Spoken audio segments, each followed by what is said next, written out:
आम्ही मग देवी म्हणले बघ तुझ्या जागेची मी सोय करीन, तुझी अडचण दूर करीन, मी अडचण तुमची खपवून घेणार नाही. मग काय करणार तू? आम्हाला कळलंच नाही हो लवकर. मग बरोबर जागेवाला माणूस आला आणि जागेचा आमचा व्यवहार झाला.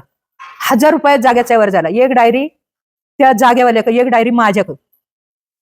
70,000 जागा घेतली. 70,000 गुंठा, अशी 2 गुंठ जागा घेतली. आणि त्याच जागेवर आता 18 लाखांनी जागा आम्ही घेतली, 2.5 गुंठ परत. आणि मग जागा घेतली, घर बांधलं, इथं राहायला आलो. आता असं वाटलं की परत पोरं पुण्याला कामाला जायची, देवाला येणारी माणसं थांबणार, देवाला कसं काय ना 200-300 रुपये मिळायचं, दूध भाजी भागायची. आता काय करायचं? पण देवीने एक शब्द दिलता, 2 रुपयाची मी तुझ्या काळजी करीन, पण 2 रुपये कुणाक मागायचं नाही. आज 35 वर्ष तोच शब्द माझा आहे की देवीने सांगितलंय ना कुणाक मागायचं नाही. मग आज तागाई 1 रुपया कुठल्या येणाऱ्या भाविकांना सांगितलं नाही की तुम्ही इथं नारळ आणा का अगरबत्ती आणा का तुम्ही इथं 2 रुपये ठेवा. हे नाही, सरळ सरळ मताने काम